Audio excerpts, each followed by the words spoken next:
Hello, I'm Mark Rutherford, and I'm running for Indiana Secretary of State. I am running for Secretary of State to bring our shared Hoosier values back into government. All my life, I have served the people of Indiana by finding simple solutions to our everyday problems. Today, our government does not serve us. Government serves itself. As Secretary of State, I will lead with a principled, collaborative approach and advocate for government that serves all Hoosiers. One of the very important things about Indiana Secretary of State is that it deals with businesses. Most of what it does is dealing with small businesses and what it does with filing of paperwork, all types of things with auto dealers. And the important thing about businesses is that businesses have a lot that they have to deal with. And they just want to serve their customer. They don't want to do all this paperwork. So the first thing I will do when elected Secretary of State is create a Small Business Advisory Council. The Small Business Advisory Council will be full of business owners, people who work for businesses, consumers of businesses, vendors, contractors, etc., who will advise me on how government is doing with business and what should be done better. They will look at forms. They will tell us if the forms make sense. That's very, very important that business advises me, because then I can go to the Indiana General Assembly and tell them how they can do a better job making it easier for business to do what it wants to do, which is to serve its customers, not serve government.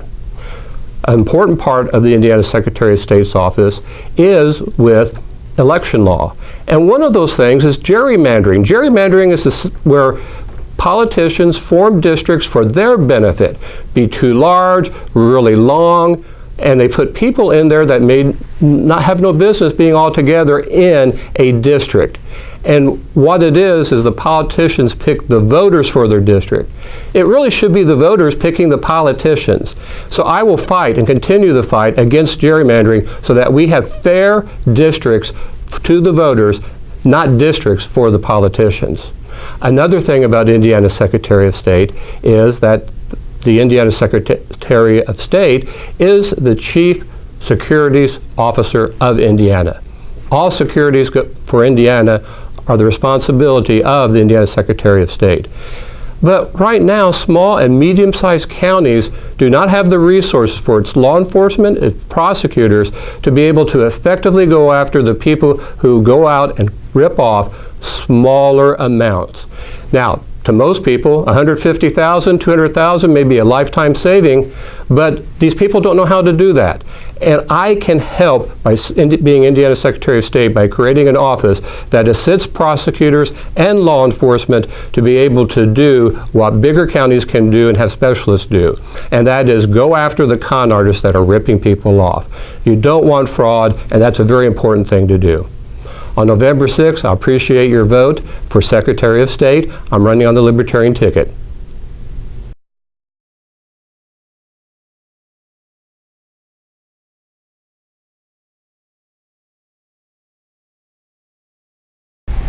Hi, I'm Trey Hollingsworth. I'm your Republican candidate for Congress. I think elections come down to two very simple questions.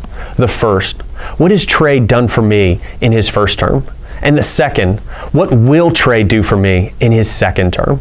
The answer to the first question is all about serving Hoosiers. I've been able to get the economy moving even faster because of tax reform, because I want to make sure that you keep more of your hard-earned paycheck. I want to make sure Hoosier businesses are thriving, growing, expanding, and we've been able to do that by cutting red tape and cutting the regulatory burden that they face every single day so they can serve more customers. Because of this, we've seen unemployment at record lows. We've seen the economy kicking into even higher gears. This has meant higher wages for Hoosiers all the way across the district because we've made that historic investment in Hoosiers determining their future versus sending more money to Washington. Now, the second big aspect that I've worked on is ensuring that we feel safe in our communities, but also that the American way of life is safe. Right here in our communities, we've passed over 50 bills to combat the opioid epidemic. I want to make sure not another Hoosier kid falls prey to the opioid epidemic, but also that we are providing the resources, tool, and care that's needed to get those who have fallen prey back on their feet and back to building their futures. And in terms of keeping the American way of life safe, we've funded national defense more robustly than ever before.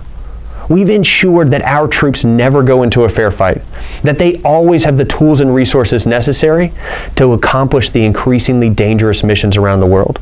But we also don't want them worrying about their families back home, and so we've increased troop pay so that their family's future is even more secure.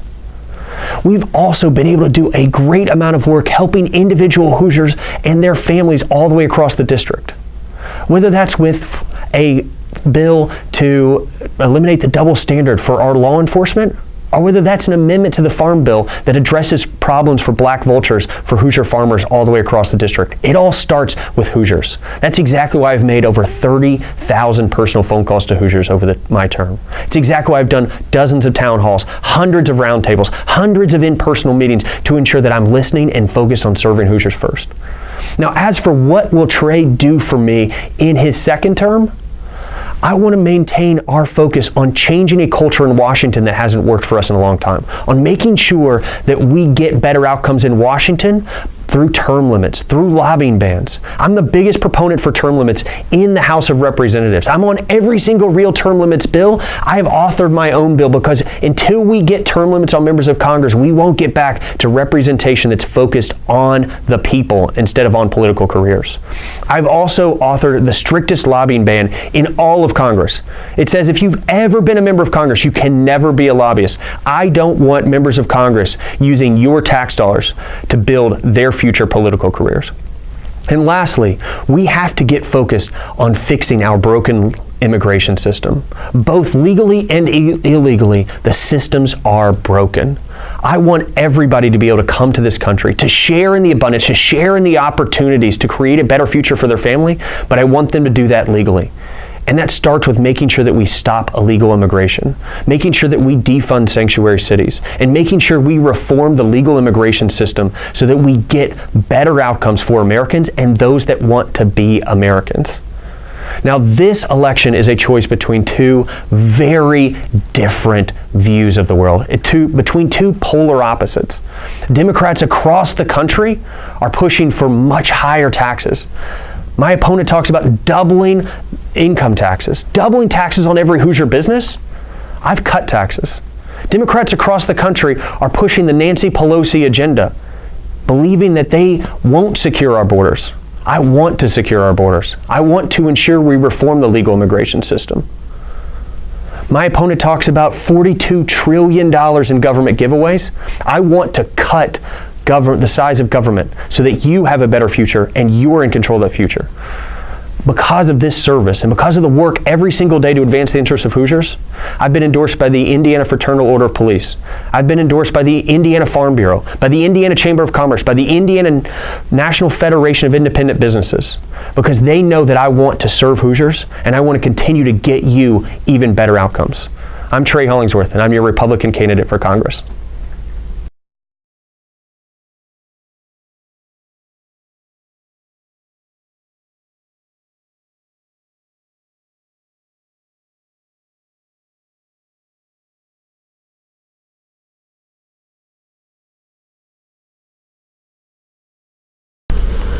Hello, my name is Ron Grooms. First of all, I'd like to thank the student, staff, and administration at WNAS Radio Television at New Albany High School for producing, preparing, and sponsoring this interview and this opportunity to speak to the voters and residents of Clark and Floyd counties. I am Senator Ron Grooms. I have served in the Indiana State Senate since 2010, having just completed my 8th year in the Indiana State Senate. I am a lifelong resident of Indiana. I'm a resident of Clark County for the past 51 years. And for 37 and a half years, I was an active practicing pharmacist and owned my own pharmacy in Jeffersonville, Indiana. Starting in 1983, I was elected 5 times as a city council person in the city of Jeffersonville, having resigned that position to assume the state Senate seat in 2010. My experience, background, and occupation as a healthcare provider and pharmacist has served me well during my service on various committees in the Indiana State Senate. Healthcare Provider Services, Family and Children's Services, of which I am a chairperson, Policy Committee, and Transportation and Infrastructure Committees. All are very important committees that I serve on or chair in the Indiana State Senate.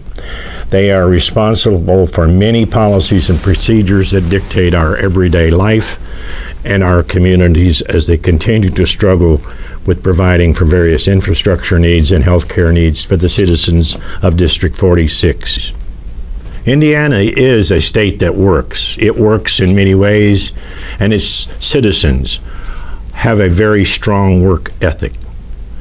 We have lower taxes. We have lower state income taxes. We have property tax caps. We have lowered tax rates for farmers. We have eliminated completely the inheritance tax. We have one of the lowest unemployment rates in the nation, less than 3.5%, lower than any of the 5 surrounding states. We are proud of that. We have created, in my district alone, over 3,500 new jobs in the last 6 years. We have led the nation the last 2 years in percentage of growth in job income. We are number 1 in the nation by business magazines as the most friendly business state in the nation. We have been able over the past few years to lower state income taxes, lower property taxes, lower corporate income taxes, totally eliminate the inheritance tax. Our unemployment rate in Indiana is less than 3.5%, which makes us the lowest state in the 5-state area in the heart of the Midwest. We continue to be below the state average as well as the national average in unemployment. Over 3,500 new jobs have been created in Senate District 46 since 2010. That is a major contributor to the economic growth of our area. Job growth and job income growth have been significant contributors to our economy. Indiana is a state that is business friendly, that has a business climate that is sought by many other businesses that have come to Indiana from surrounding states. We have continued to support and spend money where needed in school safety issues, including new equipment, new scanners, and other equipment to make schools safer by continuing funding for resource officers and other personnel. The opioid epidemic, as we know, is an issue and a concern to the state of Indiana. In Clark County, we have been able to make a difference by decreasing the opioid deaths from overdose by 30% in 2017. During the next 3 years, we will open 9 new treatment centers for opioid addicts to be treated at hospital-based treatment centers. We will continue to fund more local roads and streets in my district by providing money directly to communities, cities, and towns to improve the roads, bridges, and highways. We have continued to increase school tuition support for local public schools over the last 8 years, every year increasing the amount of money that goes into the Department of Education budget. We have created job-ready programs in our high schools to allow a direct entry into the job market by training in the schools, on-site with other employers, and a combination of both. Yes, Indiana is a state that works. You can help by helping that by keeping Ron Grooms at work for you in the state Senate. For continued job growth income, and increase in new jobs, Go with Grooms. Experience that makes the difference. Thank you very much.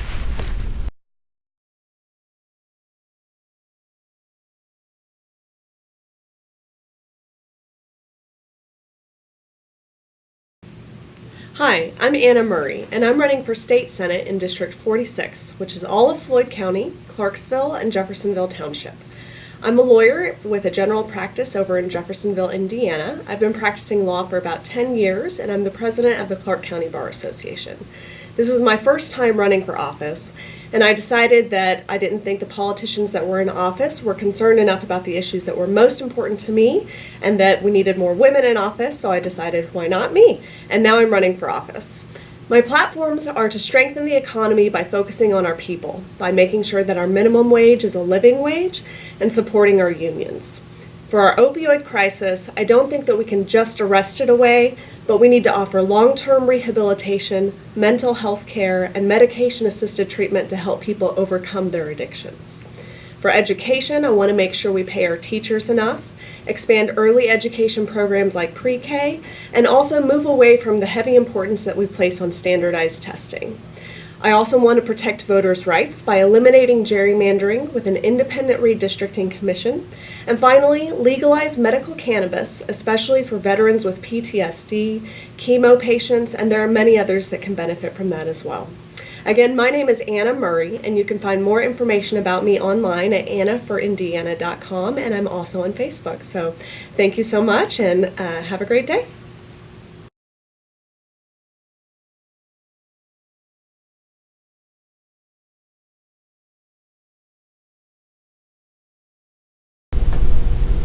Hello, this is Karen Engelman. I'm currently state representative for District 70, which includes almost all of Harrison County, part of Floyd County, and part of Clark County.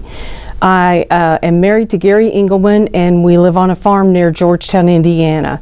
We have 5 children and 12 grandchildren, and we attend Oak Grove United Methodist Church. My previous experience, I was county auditor in Harrison County for almost 14 years, and I was clerk treasurer in the town of Crandall for 7 years. So I take a lot of local government experience to the State House. I serve on 4 committees during session: Judiciary, Local Government, Government and Regulatory Reform, and Government Reduction. And during the summer, I'm serving on Judiciary and the courts, and we're studying DCS, Department of Child Services. I'm also on Code Revision, and these committees are both meeting currently. Some of the legislation that I did centered around children because they are our most vulnerable citizens. And the legislation included additional funding for school safety, teen suicide prevention measures, and other various things that would help children, daycare safety, and several other items. I also plan to continue working on increased funding for K through 12, bringing increased jobs to our area, and training so that our citizens are trained to get hired at these high-paying jobs. I would appreciate your vote so I can continue on in my course that I've started and remain your state representative for District 70. Thank you very much.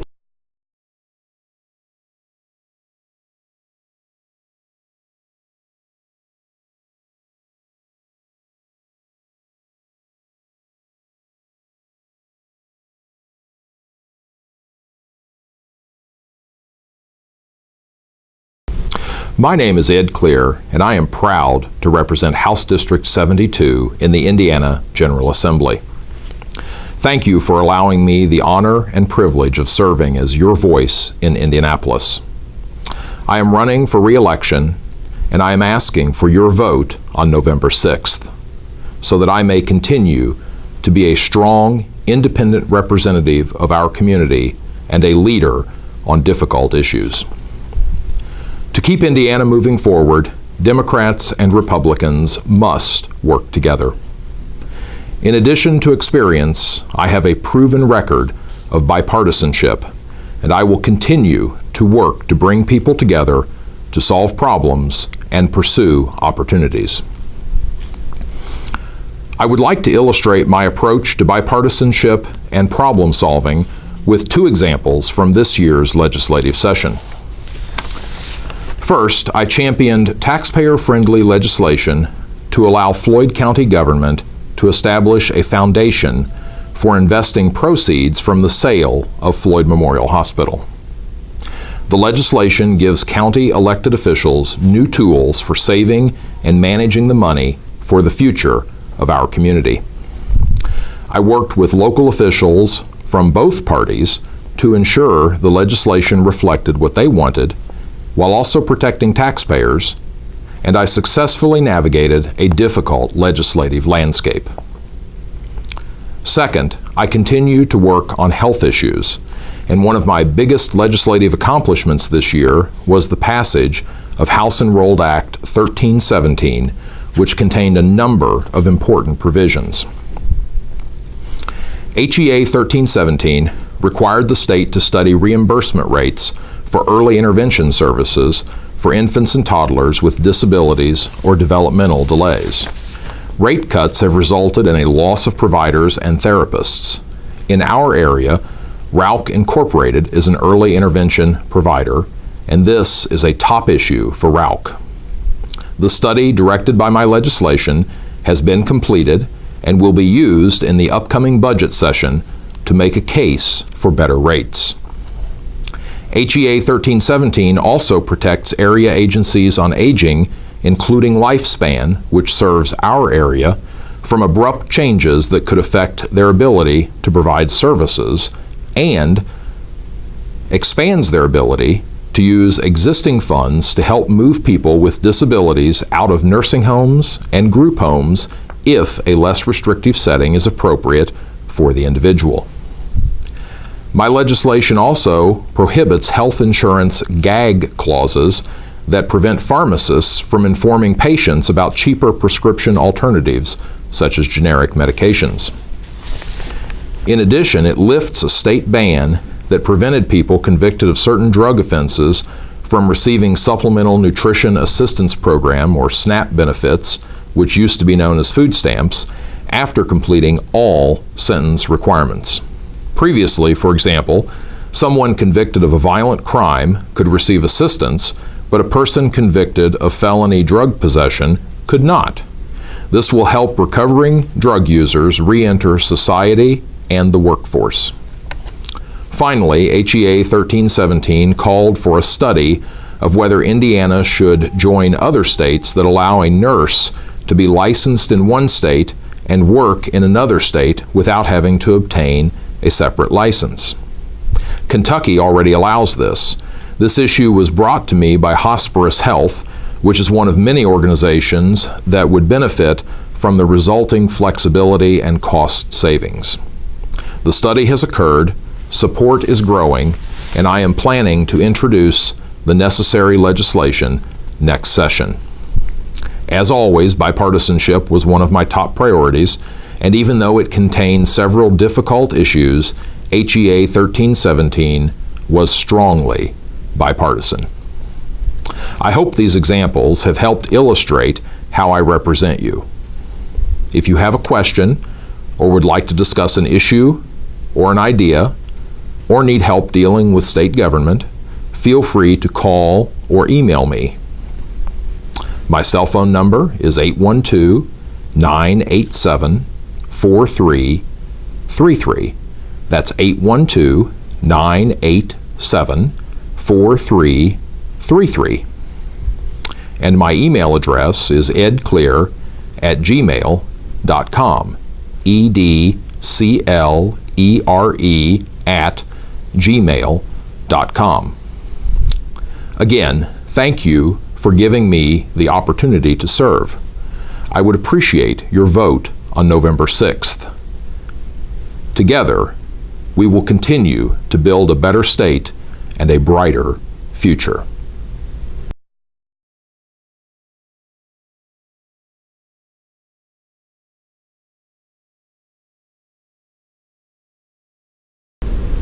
Hi everyone, I'm Sam Charbonneau. I'm your Democrat candidate for Indiana State Representative in District 72. First of all, I want to thank WNAS and the New Albany-Floyd County School Corporation for this opportunity to be heard and to meet everyone here listening today. A few things about myself before I get started. I am a lifelong resident of Floyd County, born and raised here in New Albany. I was raised in a military family and I spent a lot of time on our family farm working.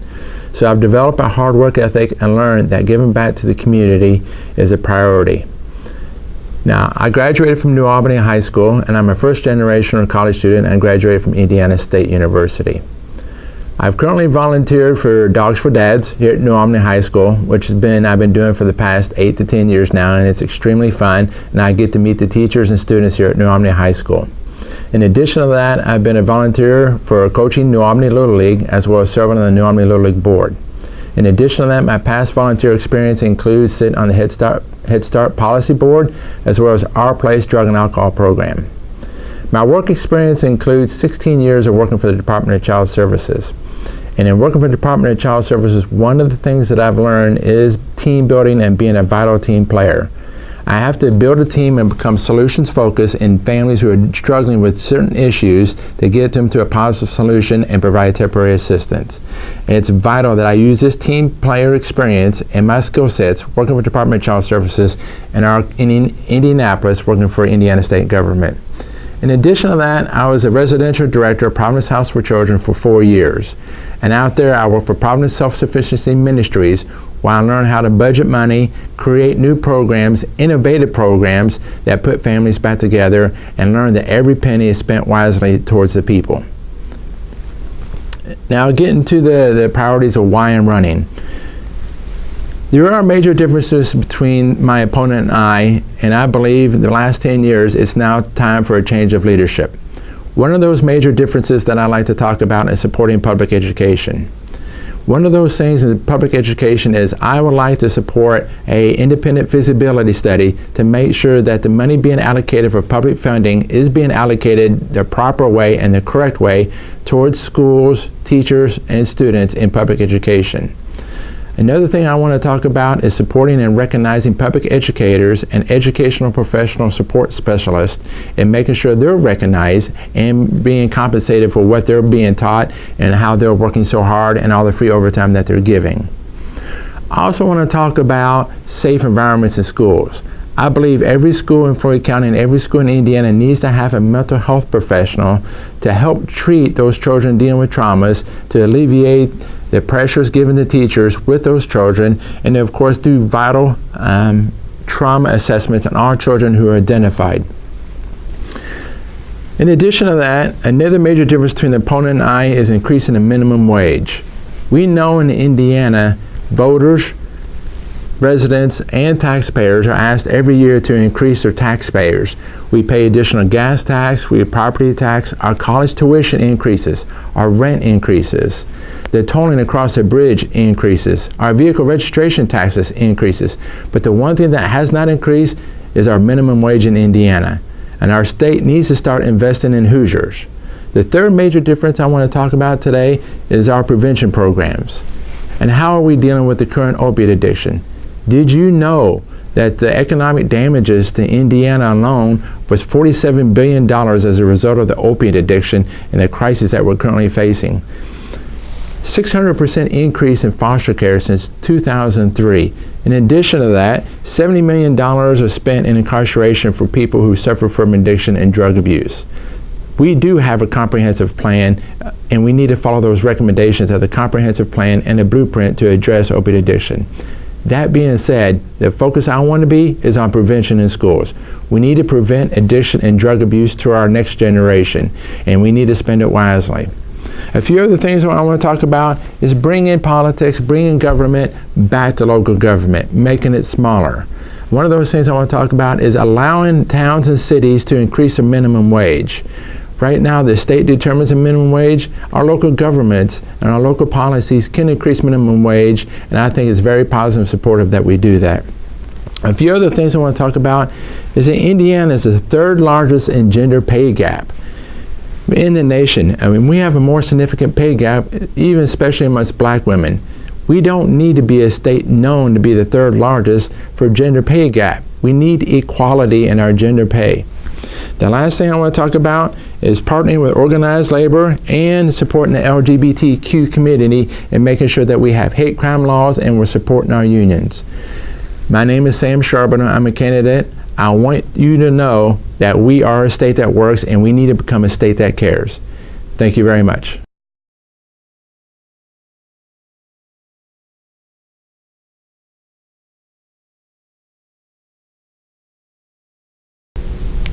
Hi, my name is Frank Loop. I'm the Republican Sheriff of Floyd County, and I'm working on my re-election campaign here on November 6th. When I was 18 years old, I started working in emergency services here in Floyd County as I worked on an ambulance from 18 to 22 years old. At 22 years old, I was offered a job by the Floyd County Sheriff's Department, and since that time, I've had a great career working with the Floyd County Sheriff's Department and in the community. I'm married to Mary Jo Payton from Jeffersonville, and together we've had 2 children, Chris and Shelby, and Chris then married Jenna Lilly, and now we have a granddaughter named Rose. I've worked my way through the ranks of the Sheriff's Department, working all different shifts on patrol. In 1988, I was promoted to sergeant, and later I became a charter member of the Southern Indiana Drug Task Force. This is where I investigated drug crimes in Southern Indiana and Northern Kentucky. Later on, 1991, I was promoted to lieutenant, and I created the first training unit with the Floyd County Sheriff's Department, and that's our efforts to better professionalize the department through education and training. In 1993, I was asked to start our first SWAT team, and during that time we had a lot of drug crimes in the community, and we felt like the SWAT team could help resolve those tactical issues as safe as possible. Later I commanded that team, but we also did other things, such as we renewed our block watch program, we started bicycle patrols, water rescue, off-road patrol unit, and I secured the first federal funding for school police officers in the schools. 1996 to 2000, I was elected member of the Georgetown Town Board. During that time, I was indoctrinated into how government works. I was appointed by Sheriff Watson and Sheriff Hubbard to be their chief, and in 2003, I graduated from the FBI National Academy. In 2010, I was elected to a 4-year term as a Greenville Township trustee. During that time, my success at the FBI Academy convinced me to go back to school. In 2011, at the age of 50, I graduated from Indiana Wesleyan with a bachelor's degree in criminal justice. I was contacted by Ivy Tech College and asked to join their staff as an adjunct instructor, which is where I teach now in criminal justice programs. In 2014, I was elected Sheriff of Floyd County, where I am now, and since that time, we have created many programs that were successful to the community. We've added 10 additional police officers to improve the safety of our streets. We increased the number of patrols, and this also reduced the response times. We created an in-house fleet maintenance program to take care of our fleet, and this has saved tens of thousands of dollars in unnecessary fees. We've added 2 additional radio towers, one in Georgetown and one in southern Floyd County down by the boat, to enhance the communications in those areas. I created a regional SWAT team by combining the resources from Clark, Floyd, Harrison counties with the chiefs and sheriffs of those areas, and we have saved tens of thousands of dollars to improve the SWAT response for the entire region. And I've worked with county government officials to secure the livable wages that our employees now have. And the reason that that's important is because now we have less turnover, we've improved our training, and we've got better employees that have been there longer. I'd like to continue the progress of the Floyd County Sheriff's Department.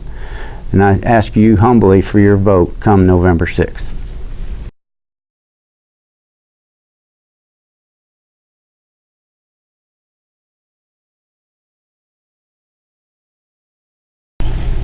Hello, I'm Darrell Mills, candidate for Floyd County Sheriff. I'd like to start out by thanking the students and Mr. Sullivan here at WNAS for having us to this great forum to let us speak a little bit about ourselves and what we're about for the office that we seek. As I said, I'm Darrell Mills. I had 30 plus years with Floyd County Sheriff's Department and retired in 2014. Served as sheriff for 2 terms, 2007 through 2014. I was fortunate enough to be elected twice and served, and Indiana state law does not permit a sheriff to seek a 3rd term. I stepped out of the office of sheriff and was then employed by the U.S. Marshal Services at the New Albany Federal Building, where I was a graduate of the U.S. Marshals Academy in Brunswick, Georgia. I also graduated from the Indiana Law Enforcement Academy in Plainsfield, Indiana, to be able to serve on the Floyd County Sheriff's Department. A little more about myself would be proud to say that in 2011, the other sheriffs in the state of Indiana chose me to be the Sheriff of the Year for the state of Indiana, which was an accomplishment that I was very humbled to receive from my constituents. I've been dedicated to do a job in law enforcement my whole life. I still am driven to do that. I was fortunate enough to be appointed by Governor of Indiana to serve on the Indiana Law Enforcement Training Board. Also served as a member of the Hospital Board of Trustees. And with that broad experience, I think it lets me have perspective into the office of sheriff to help us be fiscally responsible. Some of the things that I see that are needed in the community today with the jail overcrowding issue. Recently, our county council, due to the jail overcrowding and the recommendation of the current sheriff to do a renovation of 110 beds for the overcrowding issue, is going to cost taxpayers $20 million, and it'll be a 20-year debt. This jail tax will start October 1st of this year, and somewhat be of a burden to our hardworking people of this community. I think that we need to do a broader perspective in fiscal responsibility and reaching out and trying to partner in the community, do some drug rehabilitation programs that we need to have some long-term partnerships with those professionals, the judges, the prosecutors, and look into other revenues. Currently, I would like to just say that, when the Floyd County school system needed to upgrade their bricks and mortar, when we decided that we had to replace Green Valley Elementary and Slate Run and renovate Prosser, I supported that 100%. And I think that's something that we cannot give enough to, is our education for our young children in our community. And by law, that has a feasibility study, and it's a referendum on the ballot for you as the citizens to get a choice. I personally voted yes for that. Others may not have. That is your individual choice. But I can't see us taking the jail overcrowding issue and sinking $20 million and not fixing the situation of the problem without giving the voters a choice. Why did we not have that on the referendum? I'd like to ask that question. Why has that not been on the referendum? It seems to me like there was quite a bit of a rush of judgment to do this implementation of 110 plus beds for the Floyd County Correctional Facility. If you do the math on that, at that amount of money, it's about $180,000 per bed. I just think that we need to look at other avenues before we just start taxing and spending. As Sheriff of Floyd County, for my 8 years, I averaged $3.5 to $4 million to run the operation. Current records at the auditor's office will show you that it's reaching $8 million, not counting the renovation and the money I just spoke about for the jail. So I think we can do better here in Floyd County. My experience, my expertise in the different community services that I have done grants me the ability to do that. I'd like to offer you a choice to maybe consider me for your next sheriff. I served in that capacity. I'm a fiscally responsible person, community driven. I will work with the other people that in the community and try to work and cooperate a partnership where we go in the right directions. And I do think that the voters, before you spend $20 million, has an exact right to have an opinion on that. And I say that that should have been looked into. It should have been a referendum on the ballot. And if that's what the people in this community choose, then we'll go that direction. But I would like for your consideration for Darrell Mills for Floyd County Sheriff. I will do a fiscally responsible job for you. I've raised my children here, my grandchildren are here, and I'd like to see this community grow and prosper as well as the next person. But let's do it with a reasonable and feasible, responsible partnership with all community members. Thank you for your time and have a blessed day.